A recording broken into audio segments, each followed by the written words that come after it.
Hey everyone, welcome back to Exposed, Scandalous Files of the Elite. I am your host, Jim Chapman, and we are back with another edition of Bad Teachers. And this one, I promise you, is going to make you think.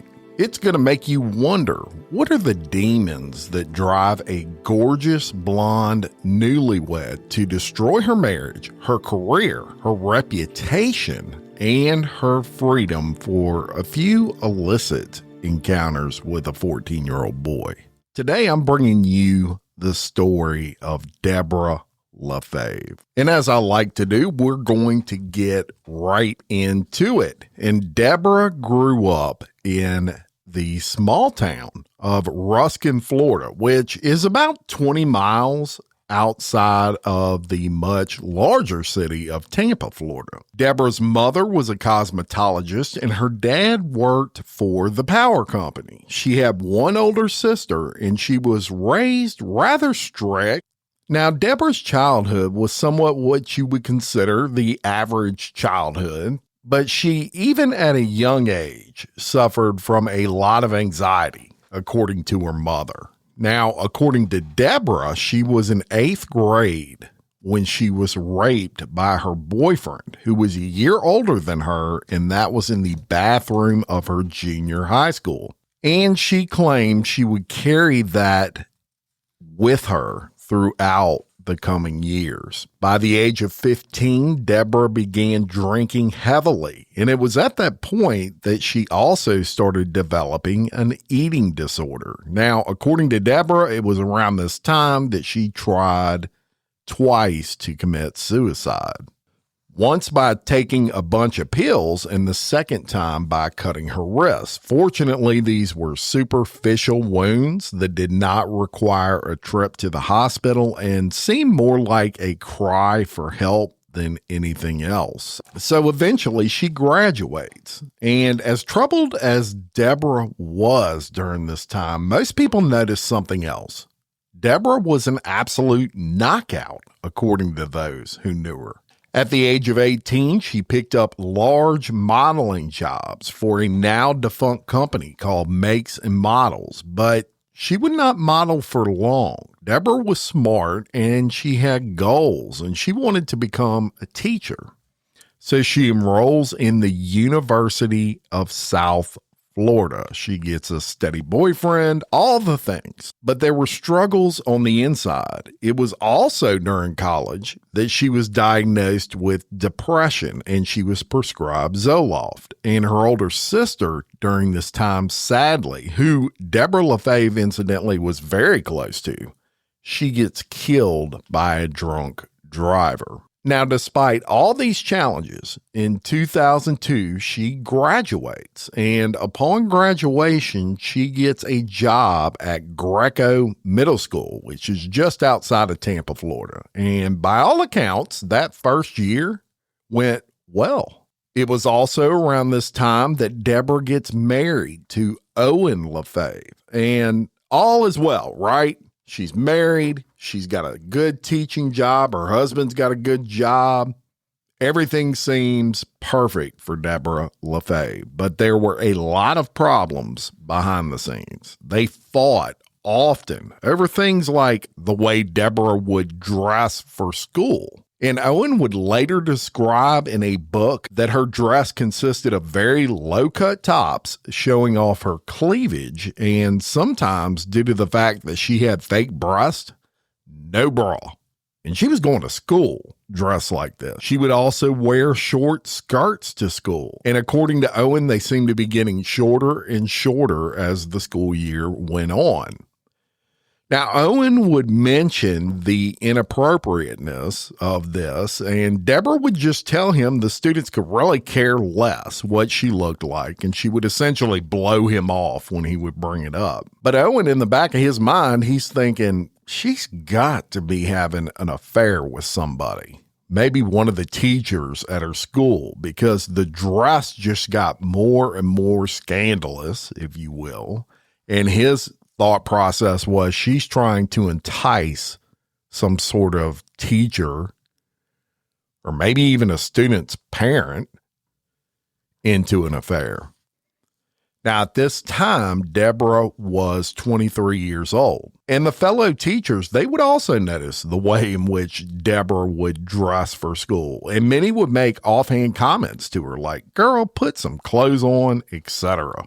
One teacher in particular recalled a school field trip in which the class went to SeaWorld, and Debra showed up, according to this teacher, in a very short miniskirt and what she described as a crop top that showed off Debra's belly button ring. And y'all, these are 8th graders, 14-year-old boys. And you've got a teacher here who is, by all accounts, absolutely gorgeous, and she's half naked on a field trip.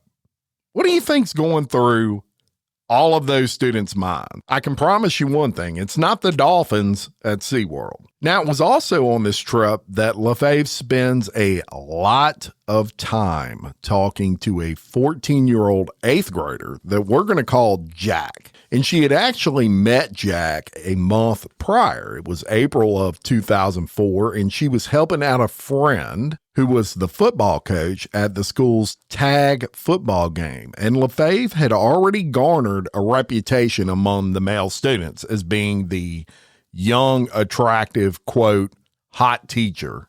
And this particular student, being one of the players on the team, but not being LaFave's student, already knew of LaFave beforehand because all these students would talk about how hot this teacher was. Now, it was at this football game that the student first approached LaFave along with his friend, and it was that moment that LaFave and the student, they became officially acquainted. So after the SeaWorld trip, LaFave would start going out of her way to put the student on detention and spend time with her in the detention room because she was the one who was the teacher that observed the students during detention. When on one of the occasions, LaFave asked the student, along with his friends, to clean her portable classroom. Those are like little T buildings that they use for overflow at schools.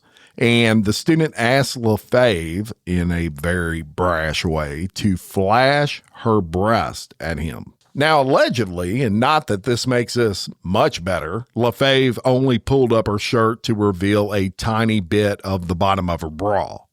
But when the student's friends left, leaving only LaFave and the student in that T building, the two allegedly kissed, according to the student. And on the last day of school, one of the students hosted a party, and he invited Jack, and LaFave showed up at this party. She wasn't invited. As a matter of fact, she was the only teacher at the party. Now, another adult was at that party and noticed that LaFave was around like 5, 6, 7 of these 14-year-old boys, and they were considered kind of the popular boys in school.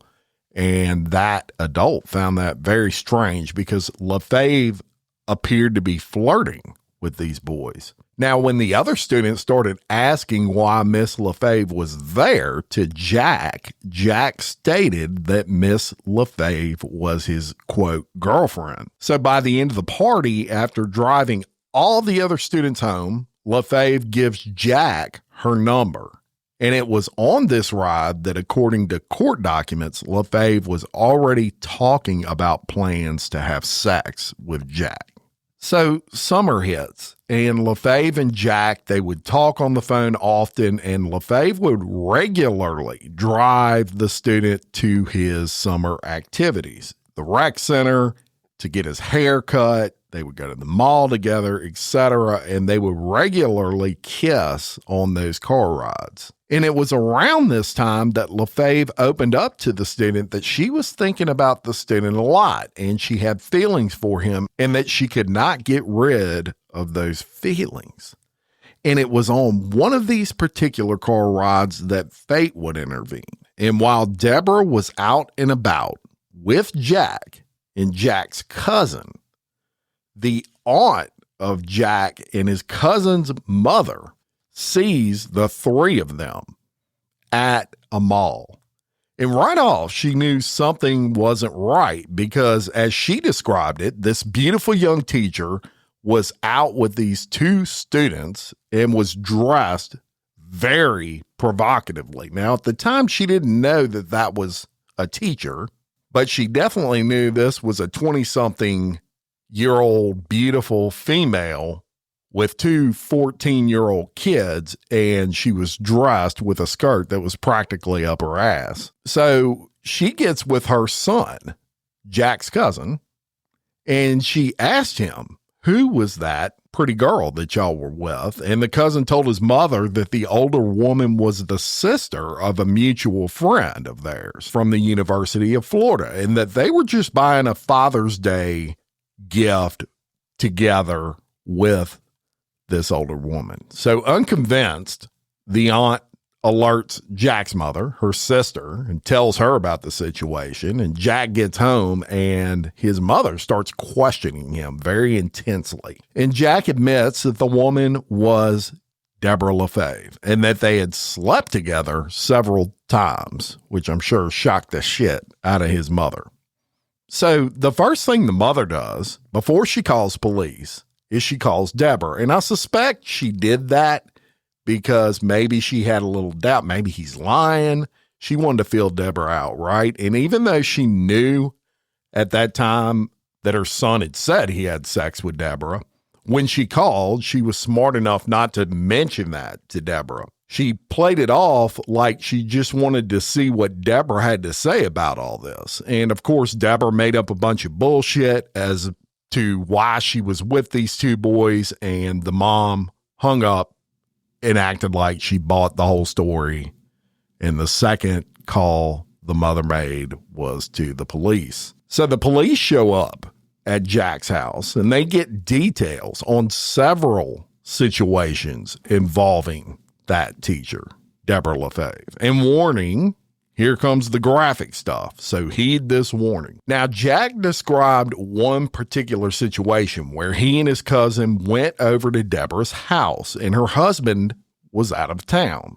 They watched a movie, they had pizza, and according to Jack, they went to the upstairs portion of Debra and her husband's townhouse, to Debra's bedroom, where Jack said he sat on the edge of the bed and they started kissing. And after a while of doing that, Debra suddenly stops, kisses him, and says, quote, "Are you sure you want to do this?" And he responded, yes. Now, at that point, he said he knew they couldn't have sex because Debra had mentioned earlier in the night that it was, quote, her time of the month. So he said at that point, she pulls his pants down and she begins giving him oral sex, although on that particular night, in the middle of the night, she suddenly stops. And he pulls his shorts back up and they go downstairs. Now, he theorized later that she knew what she was doing was wrong and something like clicked with her in the middle of performing oral sex and it freaked her out, whatever. However, it didn't stop her for long. On another occasion, and this was on June 14th of 2004, Debra drove to the rec center where these young boys play basketball games, and she had Jack meet her in the parking lot. She picks him up and they drive back to the school, that T building where Debra taught. And oddly enough, in that classroom, she had a couple of couches in there. So as Jack described it, they cleaned up the classroom a little bit, which was her premise. That was her reasoning for picking him up, in case anyone noticed them. So she wanted to make sure it was clean, and she would just tell people he was helping me clean up my classroom. So Jack said after they cleaned up, he sits on the couch, at which point Debra bends down next to him and says, quote, "I've been thinking about you a lot." They start kissing and she says, "Are you ready?" Which, according to Jack, he knew that meant, "Are you ready for sex?" So Jack says yes, and she says, "Are you sure?" And he responds with yes. He's extremely sure. So Debra stands up, faces him so he could watch her. She then strips out of a black terry cloth pair of shorts, and underneath she was wearing a black thong panty with roses on them. He pulls down his shorts and his underwear, and she straddles him and they kiss, and she pulls her panties to one side, reaches down and guides him into her. And I know that's descriptive, but that's exactly how it's written. And Jack estimated they continued this for about 10 minutes until, for the first time in his life, he committed the act of sexual intercourse. That's right. This boy was a virgin. On another occasion, Jack's cousin was driving her car, and Debra and Jack were in the back seat. They both stand up, and Debra lays the seat out to form a flat surface. She then laid down with her head toward the back of the car, and in the rear view mirror, according to Jack's cousin, he could see Jack take his shorts off, leave his shirt on, and then lie down on top of Debra, placing her hand between his legs. And the cousin could see Debra had her legs spread, and he could see Jack moving up and down, pumping away in the act of sex, according to him. He said he could see her legs as well as her bare buttocks, all while driving around town. Crazy.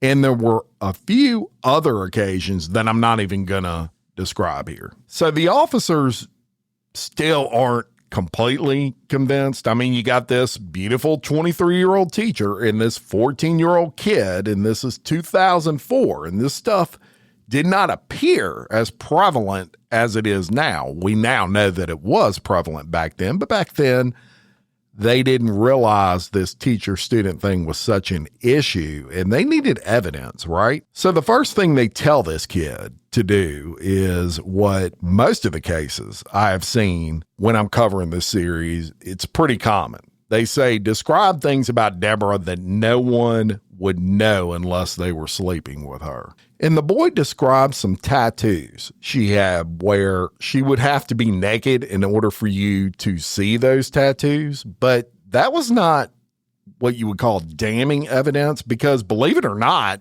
Debra was known to talk about her tattoos to students.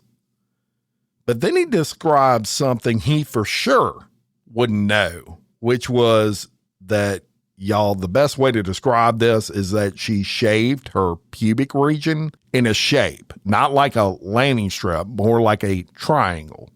And he knew this.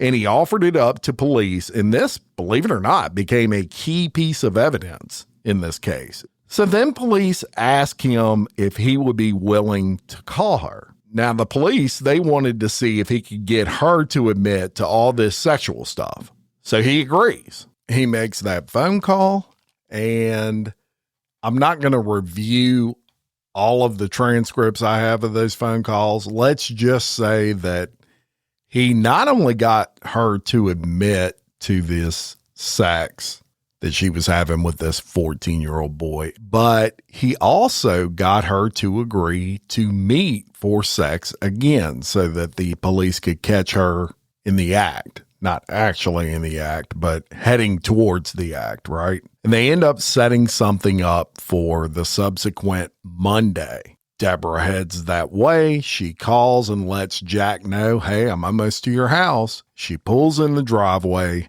and the police pull in behind her.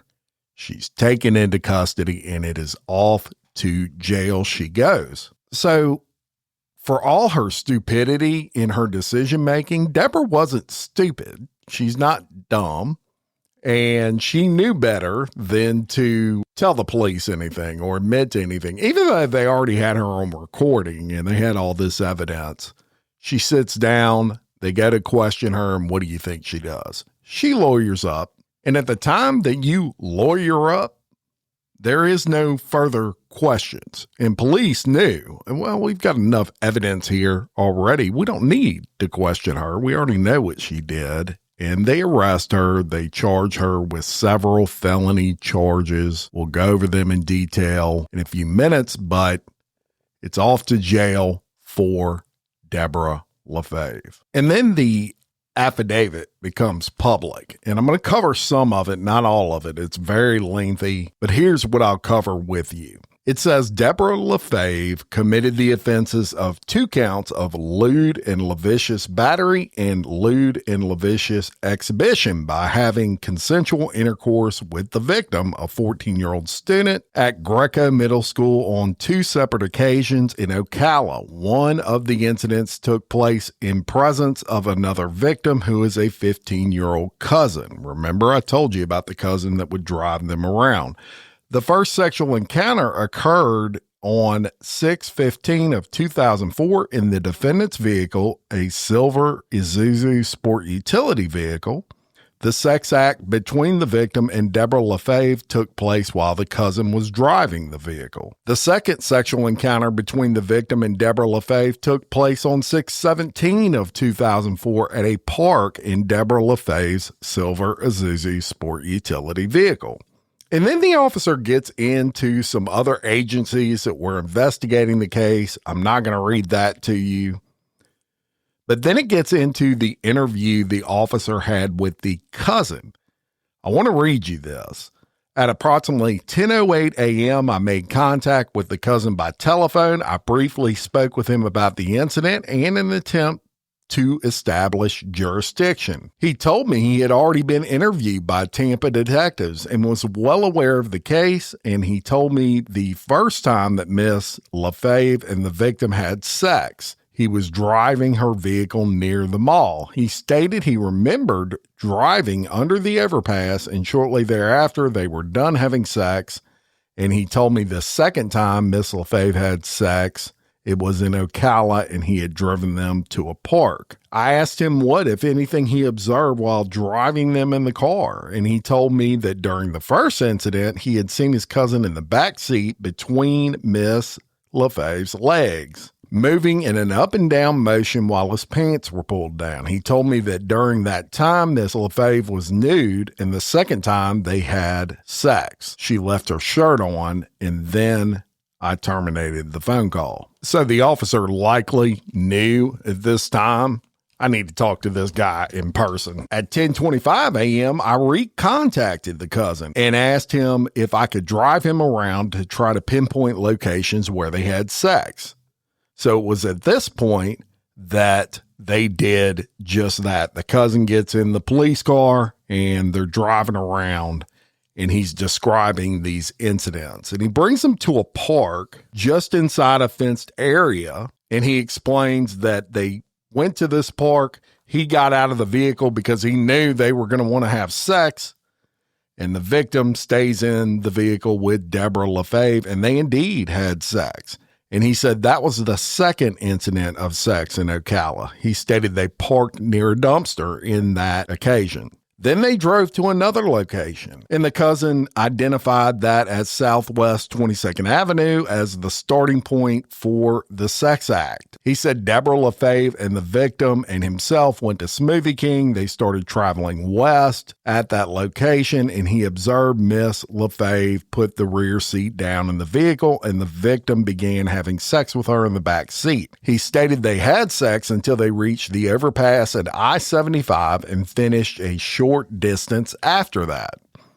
So it's at this point, y'all, they have a formal interview at the police station, and the cousin stated that he and the victim were very close friends. They talked frequently. One day at the end of May, after school was finished, the victim called him and told him about a teacher who liked him. The cousin told the officer he did not believe the victim and stated that the victim would have to prove it. The cousin stated that the victim called him several more times and talked about the hot teacher, Miss LaFave. And at one point, the victim told the cousin that during the last few days of school, Debra LaFave drove him home and she kissed him at a four-way stop. The victim also told him that she would drive him to the rec center where he played basketball. The cousin stated that up to that point, the victim never told him about any sexual encounters. The cousin went on to say that on an unknown date after school let out, the victim was at his cousin's house, and the cousin said, "I want you to prove that Miss LaFave likes you." So the victim calls Miss LaFave on her cell phone, speaks with her in the presence of the cousin, and during that conversation, he heard Miss LaFave state that she missed the victim. The cousin then described the first time that Debra LaFave came to visit the victim while he was in Ocala. The cousin said they made arrangements to meet her at a location. So she arrives and they all get in the vehicle, and Miss LaFave asked the cousin if he could drive. They ended up going to McDonald's and then Smoothie King. And it was after they left Smoothie King that they both stood up in the back seat. She laid the seat down for a large flat surface in the back of the vehicle. The cousin stated that Debra LaFave laid down in the back with her head toward the rear of the vehicle, and he observed the victim take his pants off. He then saw Miss LaFave take her pants off, which he described as pink capri pants, and place them on the front passenger seat. He observed that her legs were spread and the victim between them. The victim left his shirt on, but he could see the victim moving up and down as they were having sex, and he could observe her legs as well as his cousin's bare buttocks. He stated they were not talking as she moaned a couple of times and then laughed at something. He stated at that time they finished having sex and he was just past the 75 overpass. He said she stood up, asked for her pants, and he stated he handed them to her. She put the pants back on, and he said he observed she was naked from the waist down, but wearing a pink tank top. He then described her lower anatomy. He stated she shaved her pubic hair in a pattern like a triangle. Once she had her pants on, she asked to stop to clean up, so they stopped at an Eckerd's drugstore, and Debra LaFave used the restroom. He then described another incident, saying the victim made contact with him by telephone and told him that he and Miss LaFave were coming to pick him up. Upon arrival, Miss LaFave again asked the cousin to drive. They drove to a park, and he parked the vehicle just outside the gate. He said when he got out of the car, he figured they were going to have sex again, which they did. Now, also during these interviews, the police interviewed the aunt, who actually blew the lid off of this entire thing, right? And I want to read you what she said real quick. Her statement was that she observed a white sport utility vehicle at a restaurant with her son standing outside of it. And y'all, she's talking about the cousin of the victim, her son. She said she called her son on his cell phone while she was looking at him and asked what he was doing. She saw him answer the phone and speak to her, and he told her that he and his cousin were with someone's sister from the University of Florida, and they were going to buy Father's Day gifts. She then stated that later that night, when the boy returned home, she overheard her son bragging about his cousin having sex with a hot teacher from his school. And it was at that point that the aunt contacted the mother of the victim to let her know about it. So it's at this point the police interview, or they get a full statement from the victim. He tells his side of it, and he kind of picks up from where his mother was asking him about Miss LaFave.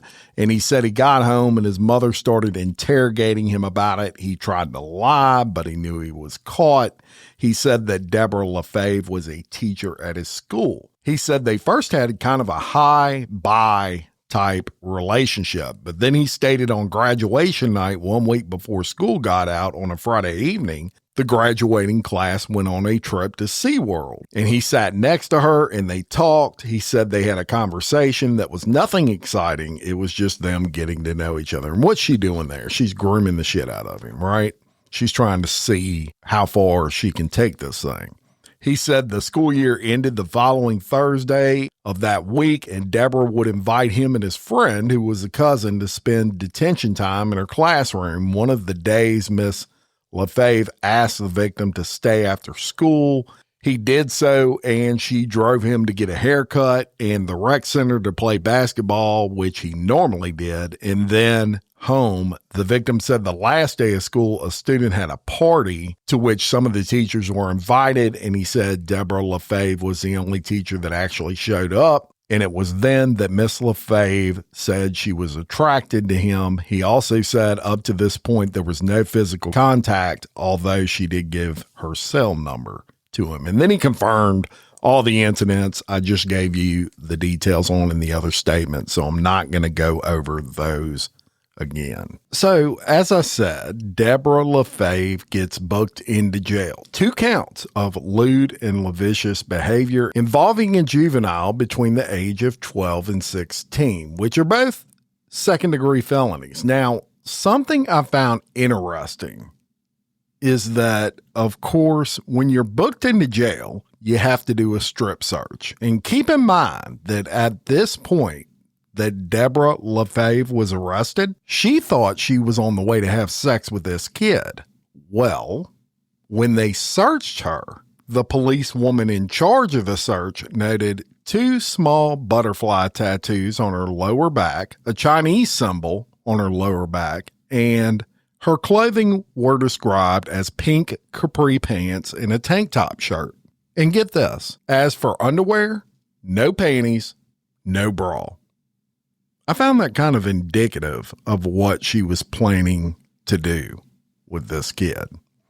And with these charges, y'all, she was looking at 30 years in prison if convicted of them. Now, we all know how that goes, but that's technically what she was looking at. So the next step for Debra is her preliminary hearing, where they will set bond. The judge then announces it, and in her case, it was $5,000. And I found it strange that at that bond hearing, the judge actually gave Debra some advice, because this was big in the media. As strikingly beautiful as this young lady was, it made a lot of news. And the judge said to her in this hearing not to talk to the media. Quote, "They're going to take down everything you say, and that would not be in your best interest." I mean, I found that very strange that the judge would offer that advice. And I mentioned her husband during the beginning of this episode, and she's still married at this point. He didn't know any of this was going on. And I also mentioned that he wrote a book. And I want to quote what he said when she came home from that bond hearing. And they had a second to talk about this, and I just could not imagine this guy's shock, y'all. But I'm going to read you this.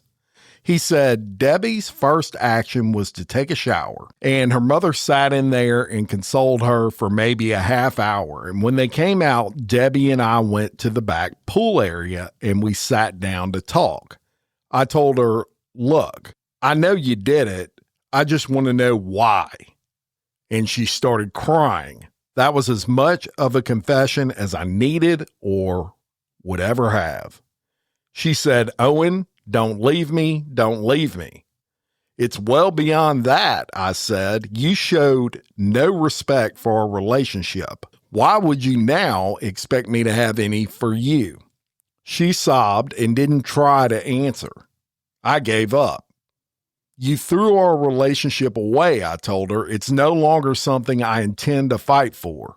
She started sobbing again, saying, 'Please don't leave me, don't divorce me.' I said, 'I'll stay by your side till it's over. I won't leave you until after the criminal trial, but we're done.'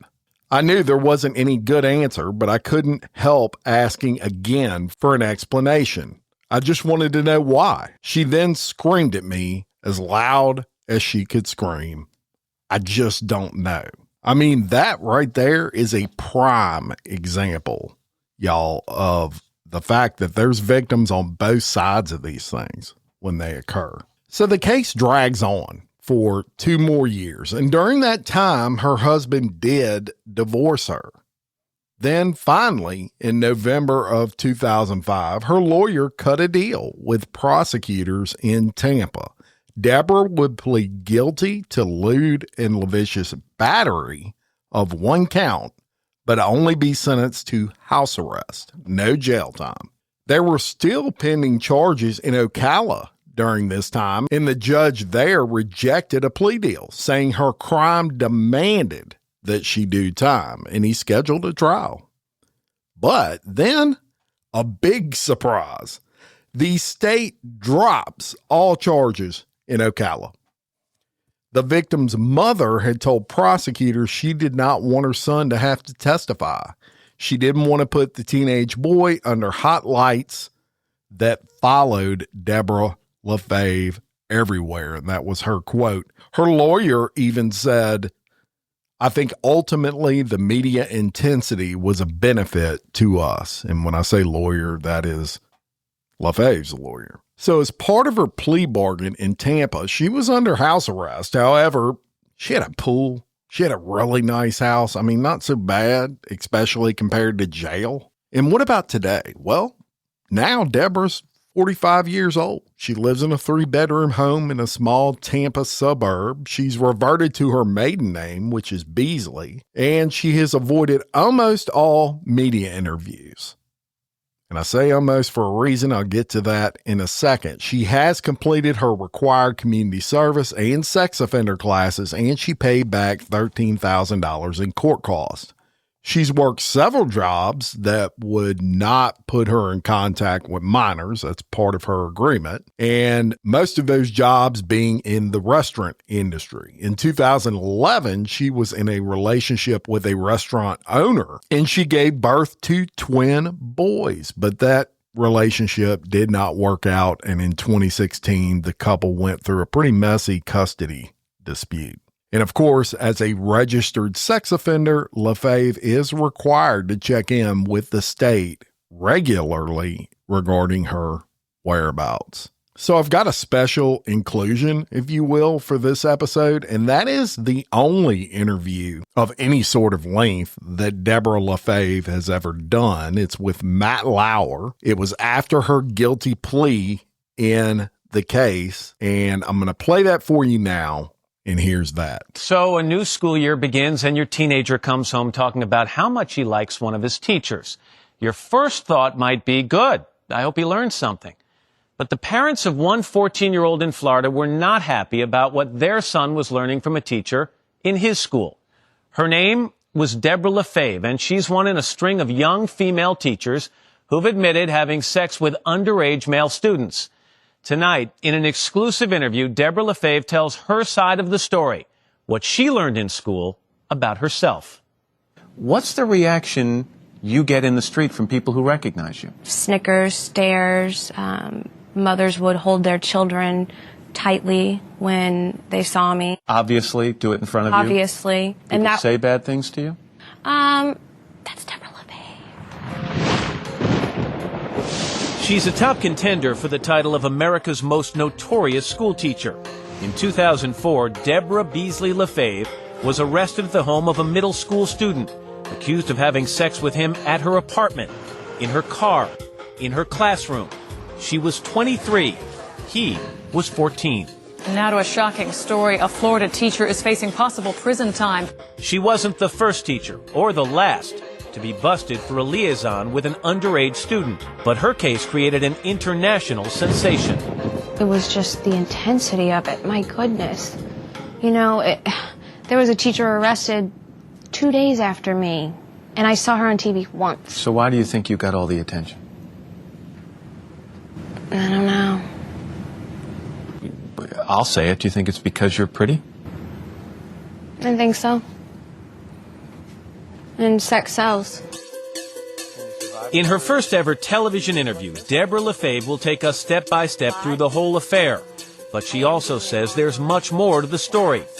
Behind the pretty face and the hourglass figure, behind the lurid details of the case, she says there was a deeply troubled young woman with a lifetime of problems that finally led to a terrible crack-up and a crime tailor-made for the tabloids. 14-year-old boy, a very attractive 23-year-old teacher. He's had sex with you. Weren't you scared to death he would tell someone? Obviously not, because I did it again. And again. And again. She says to fully understand her, you have to go back years to her childhood in a small town near Tampa, Florida. Her dad worked for the power company. Her mom was a cosmetologist. Debra adored her older sister, Angie. I loved my big sister. I couldn't go anywhere without her. I loved playing Barbies. I would play school with all my dolls and teach them how to read. But soon it became apparent that Debbie was a very complicated little girl.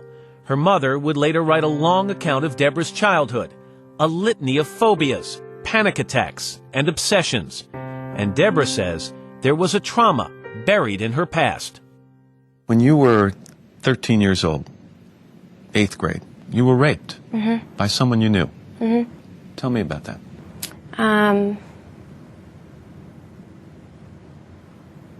The first time that it happened was in school. He forced me into a bathroom and began to rape me. And a teacher walked in, and she let us off the hook. Well, you say she let us off the hook. I mean, what did you do wrong? Why did she have to let you off the hook? Well, she had no clue that I was being raped. You know, I'm assuming, just thought we were messing around. Why didn't you say, this boy's raping me? It just doesn't happen like that. I had a lot of fear. You know, when somebody has that kind of control over you, especially at 13, I didn't tell anybody. Who was this young man in your life? I mean, was he someone you were close with? Yeah, he was actually one of my boyfriends. Debra says that early abusive relationship with an older boy forever shaped her view of sex. I kind of developed this idea that it was my role in order to make a man, guy, boy happy. I had to do my part, which was pleasing him in that way. But you felt it was your duty. You didn't really feel as if you had a choice. Exactly. By age 15, she was drinking heavily. She developed an eating disorder.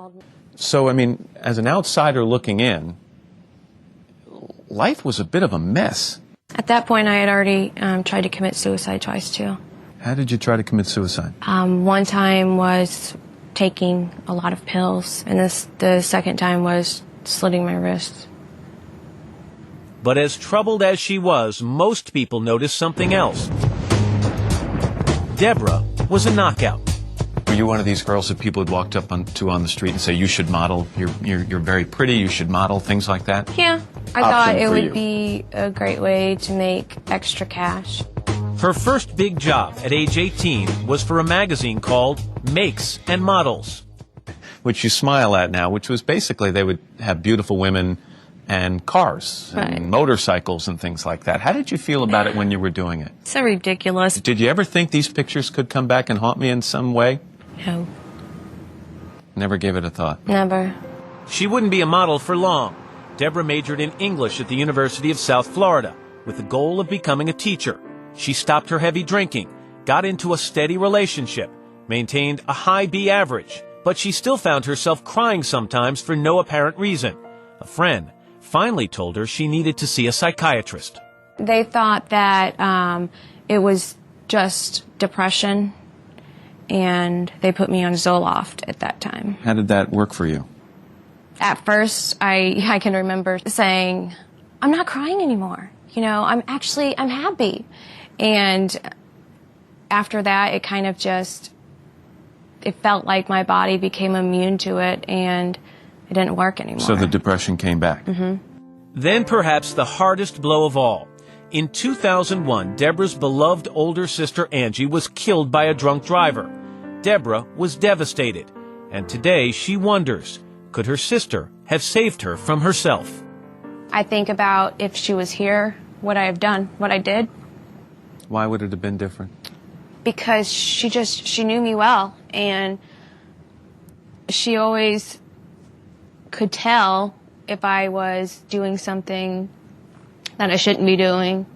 In 2002, despite all her troubles, Debra graduated from college and took a job as an 8th grade reading teacher at Greco Middle School in Temple Terrace, a suburb of Tampa. By all accounts, her first year went well. I always wanted to be a teacher. Like I said, I used to play school with my dolls, and after I got raped, I wanted to be able to educate kids on issues like rape and all the things that I never learned about. And You have to know it sounds ironic when you say I wanted to educate children on issues like rape oh yeah, and how things turned out. oh yeah.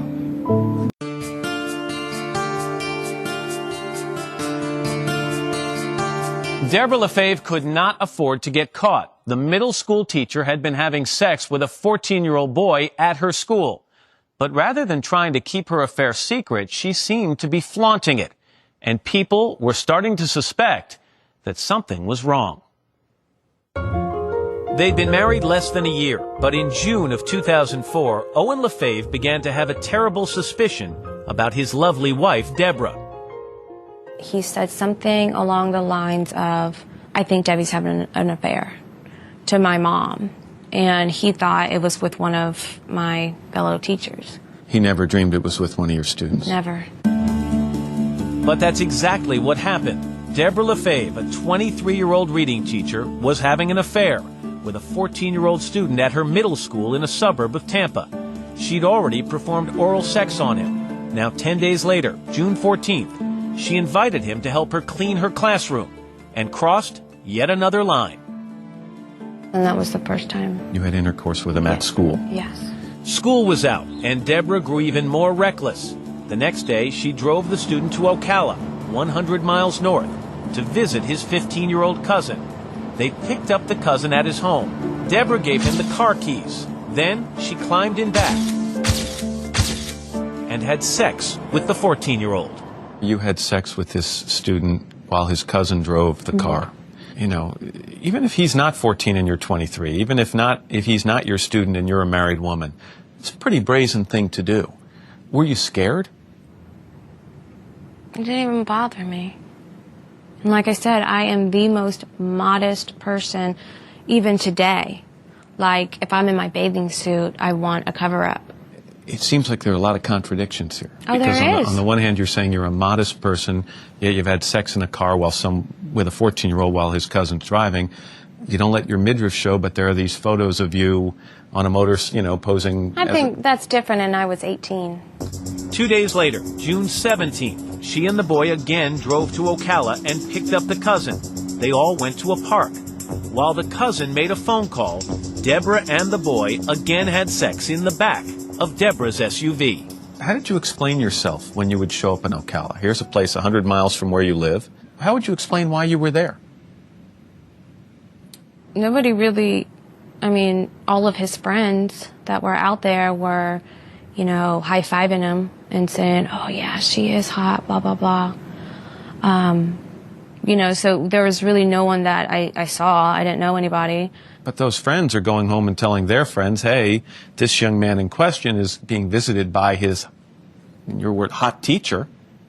You have to know this story is going to get around sooner or later. Well, like I said, that's a fog that I was in. The only way that I can describe that is I felt that I was a peer of theirs. After sex, she took the boys out for smoothies or shopping. She was even captured on a store security camera in the briefest of sundresses, buying a present for her husband with her underage lover and his cousin standing nearby. At any point during sex with this student or after sex with this student, did you say, in the eyes of the law, I just committed rape? No.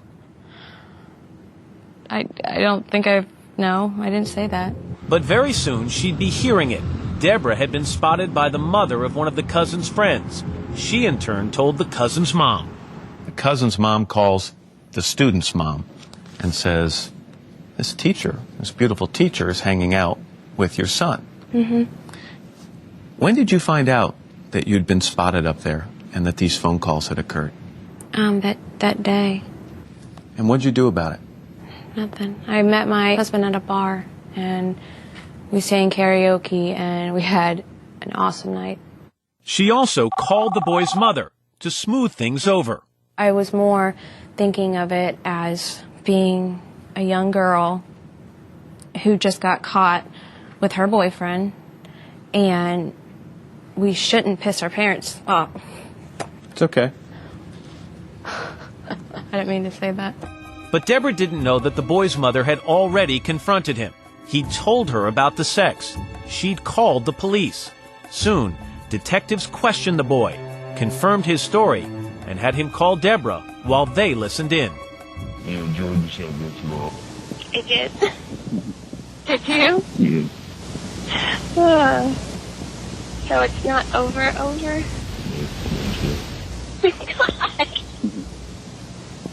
Why can't you have just said go? Not yet. That kind of sucked. Clearly, to me, that sounds very childish. It's not over. I mean, that's not something that an adult would say. Do you remember making those calls? Yeah. The detectives had the boy call Debra again, this time to invite her to his house. She made him promise his mom wasn't home. Positive. Yeah. Promise? Yeah. Pinky promise.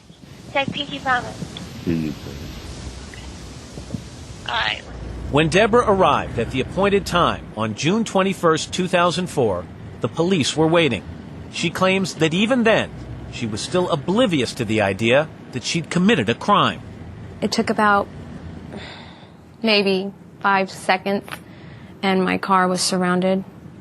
And at first, my immediate thought was, did I just run a stop sign?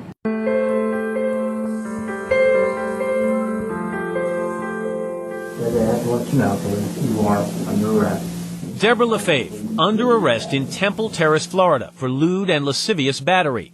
Legalese that translates this way: a 23-year-old teacher having sex with a 14-year-old student. A felony with a maximum sentence of 15 years in prison. Did the world crumble at that moment? No.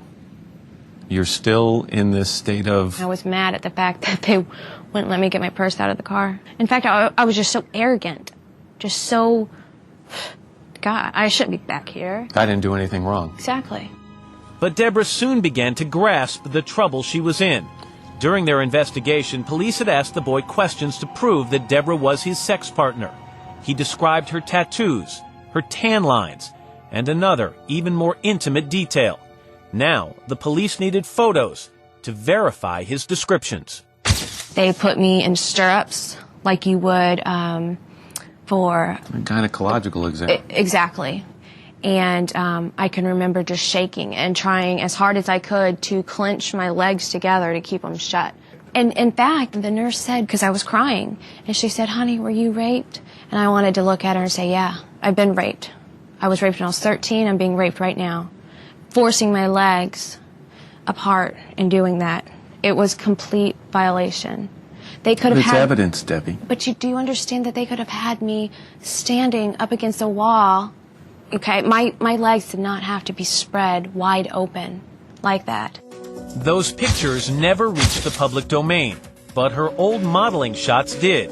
Within days of her arrest, Debra LaFave became one of the most Googled people on the planet, and not everyone thought she was a criminal.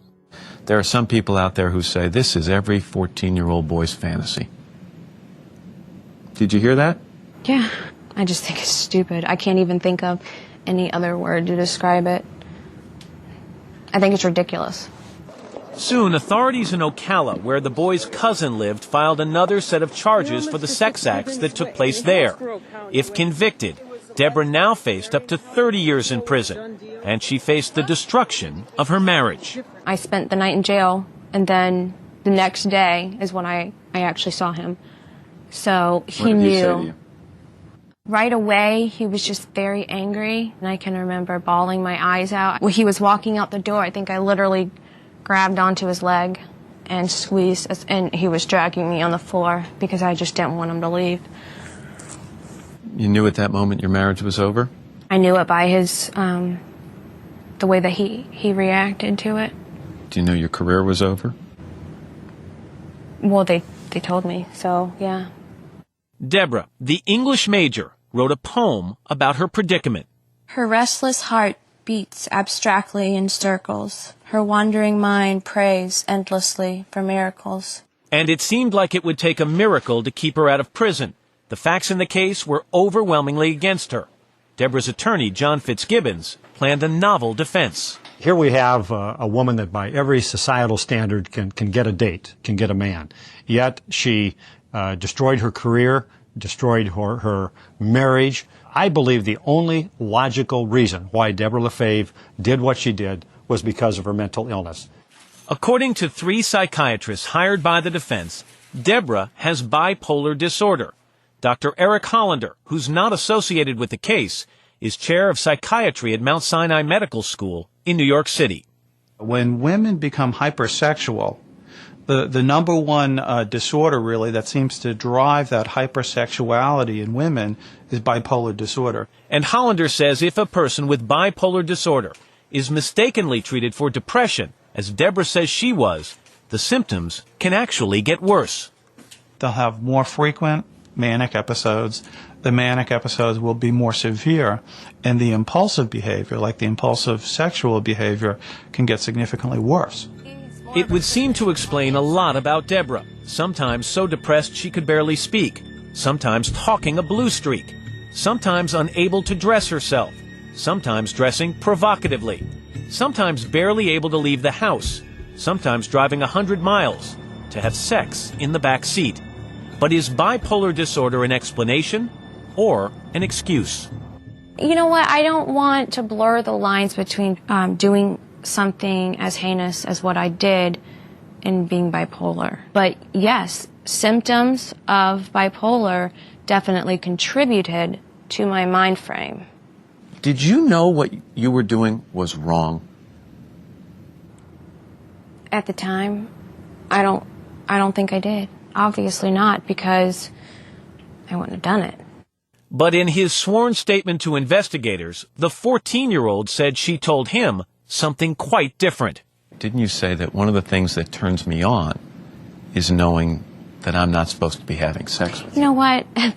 There's a few comments that I have heard, and this is the first time that I'm speaking out, that are not true, period. Okay, so you never said to him, it's a turn on to me because I know we are not supposed to be having sex? Absolutely.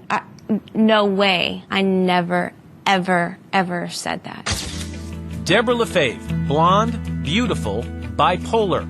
Would her explanation be enough to keep her out of prison?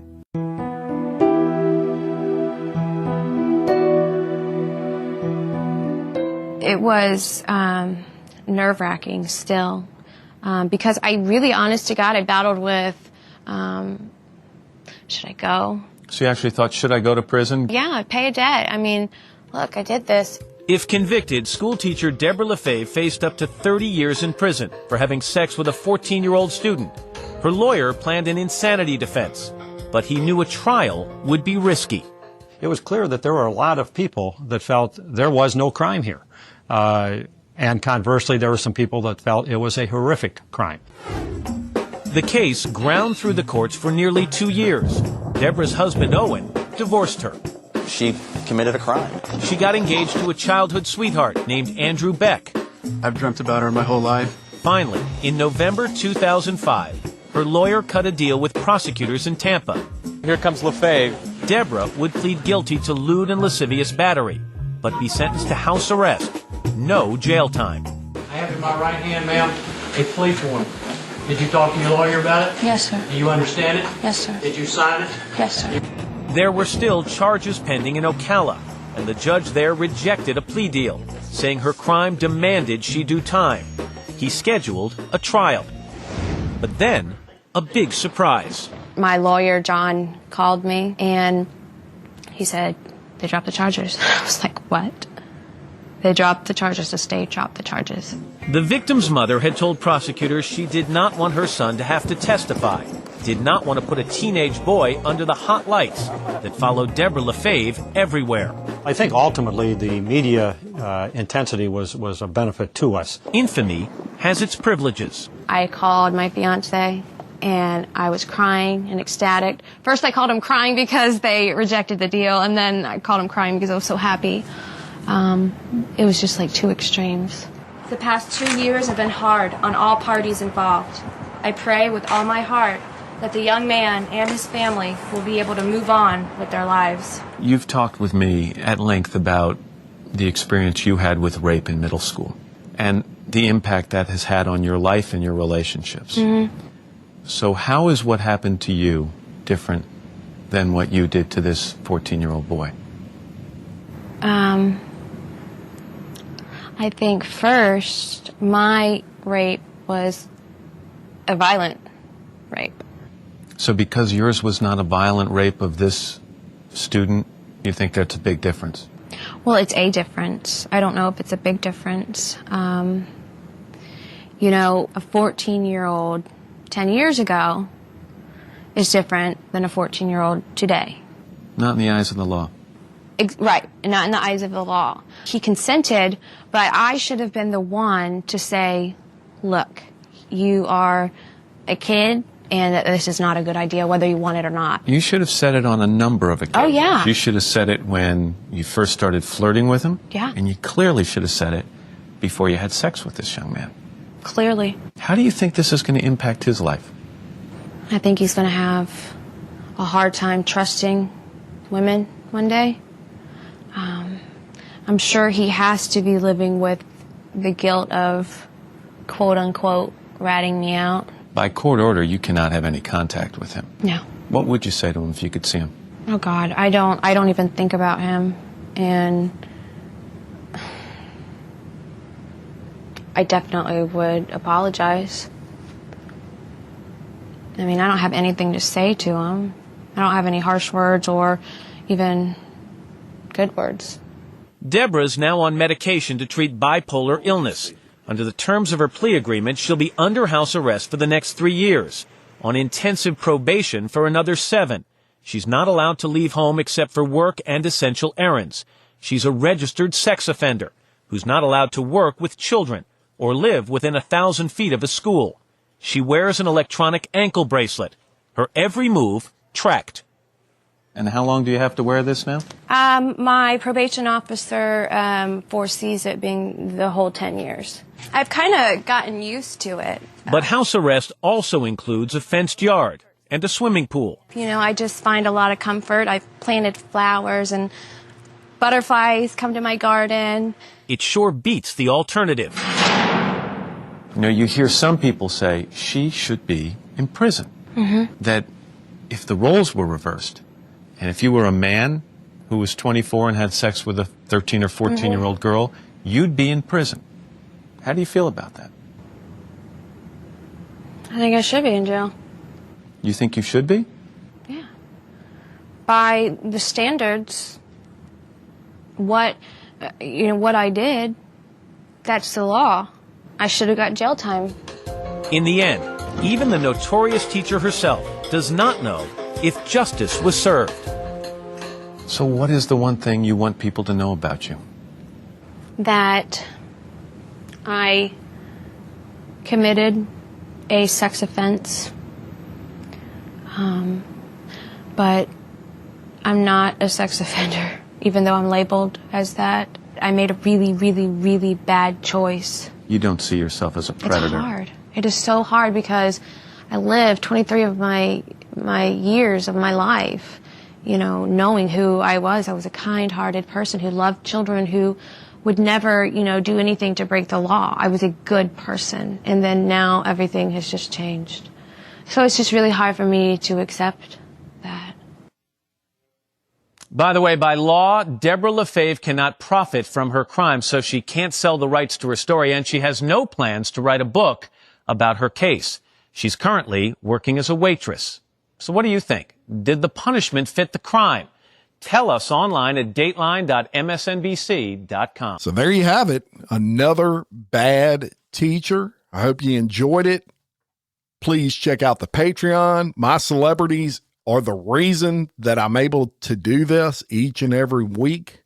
We give all kinds of benefits, early commercial-free releases, bonus episodes, files, all kinds of stuff. Check us out, patreon.com/exposedpodcastfiles. And until next time, for Exposed, Scandalous Files of the Elite, I'm your host, Jim Chapman.